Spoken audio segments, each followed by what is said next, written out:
众朋友，大家好，我是许曼珍，欢迎收看南方特搜报。全台第一座大型资源回收岛启用至今6年多，过去因为人力的限制，只能营运8小时，如今在市长黄伟哲的支持下，将全面升级。在台南市长黄伟哲和多位议员贵宾的见证之下，进化版的集过来智慧回收岛正式启用。哇，让我们一起来迎接全新升级的集过来智慧回收岛。台南市从2017年在家乐福安平店前开始推行智慧回收岛，营运至今已经6年，成果是相当的好，回收率非常的高。我们从107年的53一直进步到现在的57，一直进步到现在63%。好，那这108年在整个一个市府的极力推广之下，我们可以发现这个智慧回收岛它的服务量已经突破27000的人次了。经过台南市府的推广，有越来越多的民众来使用。如今进行全新升级，引进在地企业系统，达到24小时零人力智慧化营运，让民众能够随时来做资源回收。这个资源回收岛不仅是以前的一个扩大，我相信要把这个经验继续扩大到其他的地方。我们台南市政府也将盘点其他可能的空间，把这个资源回收的概念越推越广，越来越好。这段日子以来，已经回收了100吨的这个有用的资源。大家想想看，这些有用的资源如果没有回收，就可能在焚化炉，就可能在掩埋场，坦白讲，造成环境更大的负担。因此呢，我们很谢谢，也将持续推广这个可贵的资源回收经验。升级之后的回收范围更广，包括保特瓶、铝罐、干电池、手摇饮塑胶杯、玻璃瓶等等。除了玻璃是进行公益捐赠，民众只要持一定数量的回收物投入机器，就可以获得家乐福折价券或点数，落实循环经济、绿色生活。记者杨双怀台南采访报道。每月一次的神农市集，营业额都超过100万，吸引许多中南部农民来抢摊赚钱。因此，农业局也规划增加摊位数量。每个月一次的神农市集又来了，但这个月扩大规模，从原本的70摊变成上百摊，究竟是什么原因这么吸引人呢？原来是农业局从2022年8月份将神农市集大改造，不但环境清幽舒适，消费力也相当高。市长他觉得要照顾农民，所以他把这个凹子底公园这个全高雄最精华的地方提供出来，让我们的农民来摆摊。每月展售一次，营业额都突破100万元大关，也难怪中南部的农民们看准商机，纷纷前来抢摊赚钱。农民普遍觉得去那边效果非常的好。他平常普遍来说1天或1、2天的话，都有3、4万块的一个收入，所以他们觉得这个地方可以给他们一个很好的一个收入的来源。为了让神农市集多元化，消费者也能有更多选择可以尝鲜，农业局提供台中以南各县市农民都可以参加，并且持续增加外县市的摊位数，预计未来可以达到30%。所以我们也希望说符合所有农民的期待，所以我们再从这个礼拜开始，我们把我们的摊位数让它做一个大幅的扩增，我们把它扩增了大约40%。虽然说是每个月的例行活动，但农业局这次特别配合当季盛产的凤梨和玉荷包，邀请主厨制作创意料理，以及食农教育老师到场推广相关活动。邀请我们饭店的主厨来做一个凤梨荔枝的一个料理的一个示范。那除此之外，我们也有食农教育的老师会在现场去做印凤梨的 DIY 的一个推广。摊位增加，种类更多元，就算每个月都来，好像也不会腻。期待让更多民众来到中南部最大市集，一起度过美好的午后时光。记者郑光佩、庄淑婷高雄采访报道。台南企业家卢有礼，1991年在马来西亚槟城创业，品质备受肯定。5月，一群来自故乡的好朋友特别前往马来西亚拜访他。卢有礼董事长在30多年前来到马来西亚槟城创业，成立东和铝工业有限公司，与总经理李世耀、厂长舒逢利3人在异乡打拼，感情就像是家人一样。从当初3人的公司发展到如今员工有数百人，其中的打拼奋斗不是3言2语就能说完。不过看到他们生产的产品长期获国际大厂采购，不用多说，也能看出他们的成功。咱台湾这迄个友中含这迄个好朋友会当莅临来阮马来西亚槟城，我会同庆来搞指导。我真欢喜就这个疫情，这个几年来大家拢较无机会见面，这个解封了的时阵安尼带较侪人来这安尼，同阮安尼问好安尼，我真感谢。有那希望您来马来西亚会当旅途愉快。卢董在台湾的好朋友全台西来安董事长曾正义、备役中将霍立清以及多位贵宾在听取完简报后，也参观了东和铝工业的厂区，实际感受以技术、服务、品质为信条的东和铝工业的真实面貌。霍立清将军也提出他的看法，也跟卢董事长的意见交换，希望他能跟我们在国内的一些现在配合国防自主的一些产业来密切的合作，来提供我们最好的材质，来建造我们未来在国防战力上所需要的不管的任何的载具这个是对我们国防来讲是一个有很大的注意。我们也非常希望卢董事长把他在马来西亚从业30几年的经验都能带回台湾，也顺便把我们台湾的产业向上提升。一个是铝，一个是铁，那给大家来感受一下，这两只差不多一样大，直径跟长度差不多一样大，可以直觉呢，可以感觉到铝跟铁的差别。在结束东和铝的参访，访问团一行人也来到槟城立法议会参观，同样也获得议长刘子健高规格的接待。议长在不在？在。近几年来，我们也欢迎更多的一些交流，特别是软文化的交流，包括人文、艺术甚至宗教庙宇的这一些交流，都是我认为槟城跟台南有很好的发展跟发挥的空间。当然，这次我也知道是因为是卢有礼董事长来申请邀请我们台南的朋友再次的来到槟城。我也知道卢有礼董事长也是台南开台天后宫的主委嘛那我觉得在这方面也可以来进行跟槟城互相交流，从庙宇宗教文化的这方面的交流。同时我觉得卢主委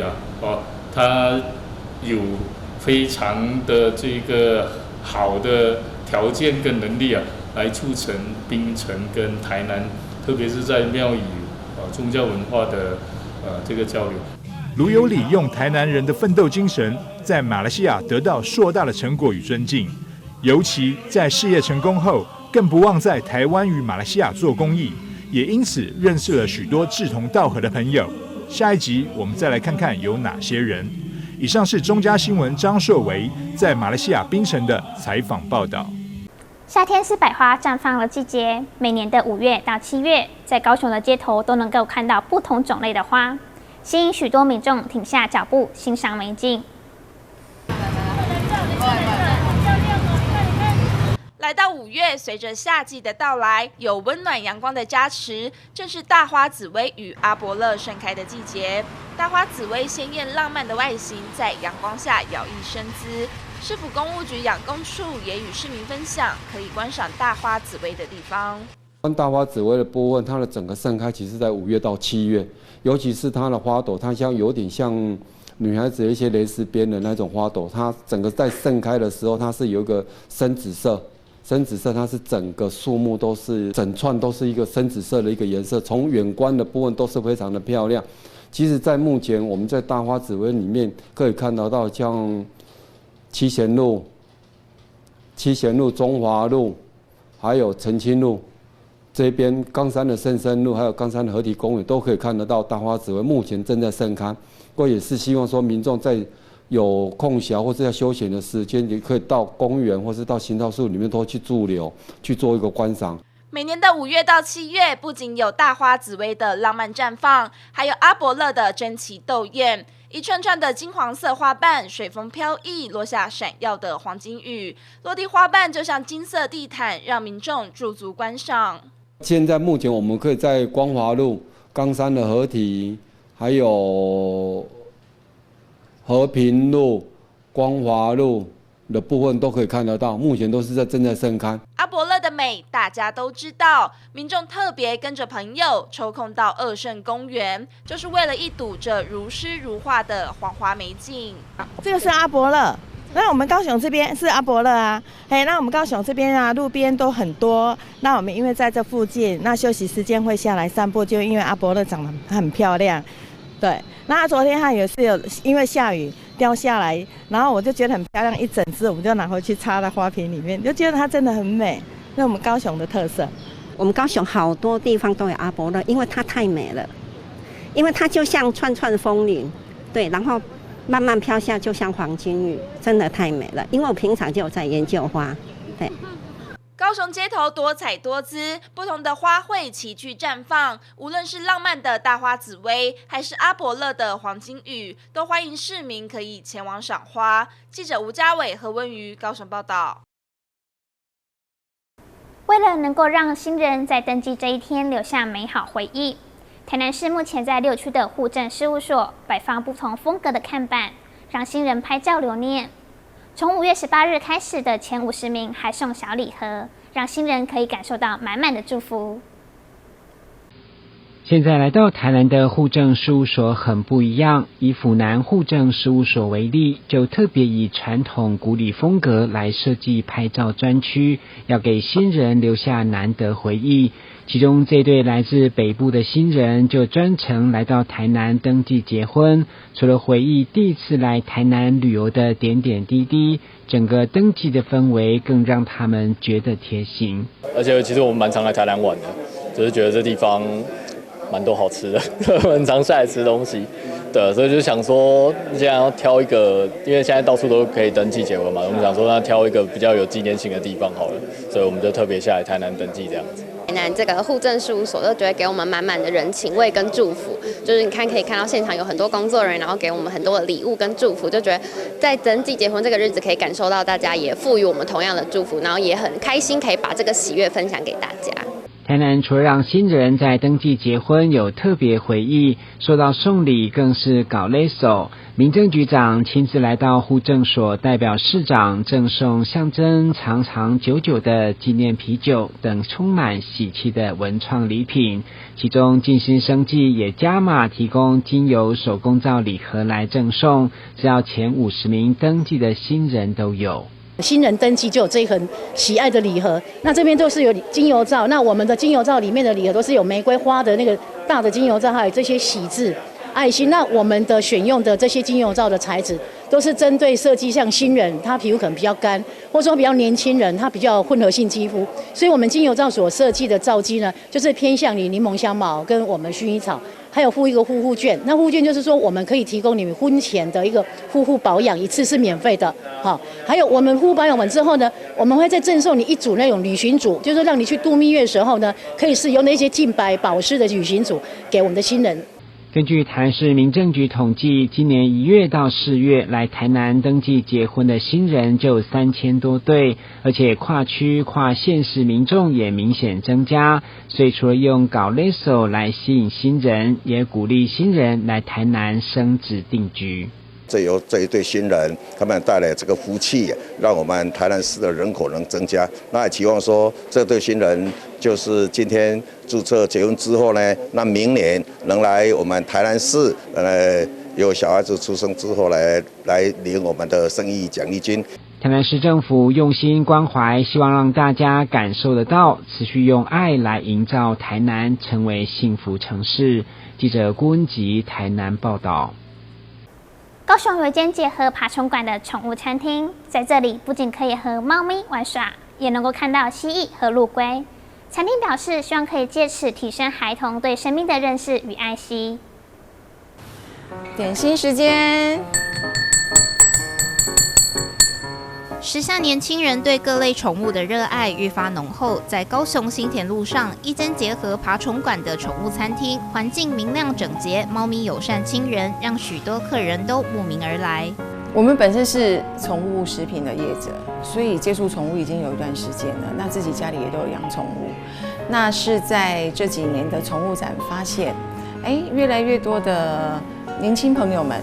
对于宠物的喜爱程度，以及在宠物展，他们都愿意带着自己的宠物出来玩。然后包含楼下我们1楼有爬虫馆，那也发现很多年轻的朋友，他们都带着，比如说蜥蜴、手工，还有蛇，比如说雪貂等等。宠物本来就是很疗愈的一种陪伴。如果我们可以把爬虫跟猫狗的一个宠物的族群，我们把它结合起来，就是有一个平台，或是有一家店面，有个餐厅可以让他们，比如说举办聚会啊，或者是可以彼此大家来这边做一个放松，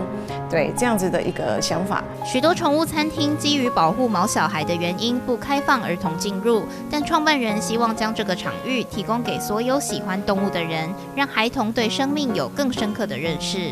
我们的客群还是以年轻人为多，然后我们的亲子也比较多。猫咪跟小孩子都是很可爱的动物，如果这2个很可爱的物种可以在一起和平相处，对不对？那对我们来说是不是也是一个很美好的画面，对不对？用比较同理心的方式，猫咪从小到大，其实就跟你照顾一个小孩子一样，它可能从不会到他们上厕所或是喂食什么的各个方面，就跟小孩子一样，你必须要训练的。小孩子能够从小就陪伴在身边，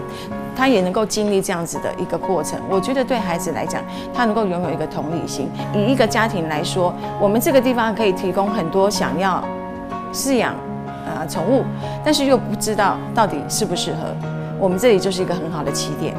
可以来尝试跟宠物做互动，让他们去觉得说，那这样子我跟宠物，我到底适不适合养宠物？其实可以增加一个喜爱猫咪人跟人互动的一个场所。对我们来讲，这才是我们主要的目的。除了用心照顾猫咪，店内提供的餐点也是绝对不马虎。创办人相当重视营养均衡和食材的精致，每道料理都花费许多的心思研发。先从我的左手边这边介绍，这个是快煮锅，有4种不同的汤头，有原味，有牛奶，还有我们的意式番茄锅，还有马奶。对于喜欢吃辣的，对于有麻辣牛奶锅，我们也讲究食材的一个养生，所以我们在蔬菜类，在食材的选择上面，我们都是非常以新鲜为主。再跟您介绍是我们的早午餐 brunch， 我们通常都是以高蛋白质为取向的一个主要的餐点的搭配。这边介绍的这款是我们的炙烧汉堡，我们汉堡采用的是日本手作妈妈汉堡排，搭配我们的起司下去做炙烧，再搭配我们的太阳蛋，以及现在人非常养生的坚果优格。那这样子的个搭配下来，膳食纤维也有了，蛋白质也有了，所以算是非常营养的一道餐点。我们的早午餐最大的特色是我们搭配了我们自己的烘焙师帮我们手做的一个3猫花的一个猫吐司，这边采用了像这个是竹炭，这边呢是巧克力口味，那这边就是原味的牛奶吐司，3花猫焦糖咖啡。主题我们有4个不同的冰砖，都是以宫廷为主。这旁边还有一个热牛奶，你可以慢慢淋上去，就感觉有点像贵妃出浴在做牛奶浴的一个比较特别的一个搭配。喝起来的那个是会有焦糖的香，以及浓缩咖啡的香气。创办人对宠物的爱心不落人后，强调支持中养不弃养。店里的猫有许多都是领养自猫舍退休的品种猫，未来他也希望可以在这里加入狗狗，也预计提供领养的服务，为更多毛小孩找到温暖的家。记者吴家伟、李凡飞高雄采访报道。文潮院站在民间书院的立场，巡回各县市。之前他们来到台南，希望以文化美学及城市治理的角度来了解市府的施政方向。成立2年多的文潮院以民间书院为号召，结合潮人物杂志等单位，邀集建筑等各行各业的精英来到台南，借用雅果游艇的环境来一番知识交流，也让各界感受古都融入文化美学之下求新求变的想法。为什么叫文潮院？院就是民间书院的意思。那书院来讲的话，就是一种知识跟各种资讯交流，甚至是有教育的这种传承的意义。那这种传承来讲，我觉得我用对谈的方式会是最好。对谈的方式是一种标杆学习，我想最有感受性，然后最显而易见的，所以我们就启动了一连串与市长有约。那我们上个月刚跟台北市长蒋万安有一个市长有约的活动。那我本身是台南人，那我觉得一定要带大家来文化首都哦，因为我觉得台南的400年基本上是台湾的文化的一个传承的这个历史，所以今天就特别跟市政府有今天这样的一个安排，希望透过文化对谈，让所有的人更认识台南这个文化首府的地位，然后了解一个城市的品格，可以从文化做一个更好的奠基，更好的开始。我们这次特别到台南是希望能够深耕我们对文化的理念跟生活，所以我们会拜访一些在地的店家，或是很多年轻人愿意搬到台南过来，用他们其他地方的文化来做这一块，所以我们就很重要。因为台南的文化特别让我们觉得有生活感，主要不是高高挂在上面的厅堂，也不是艺术馆。因为我们台南的好处是把所有的生活的文化全部放在街道上，放在小店上，放在咖啡馆里面。所以我这个东西是自然而然从古都里面酝酿出来的东西，所以我觉得应该是非常值得大家都来这边学习。在巷道走一走，在哪里逛一逛，就遇到很多人，或是跟一个杂货店老板聊天，把台南的文化聊出来，我觉得这是太令人兴奋的事情了。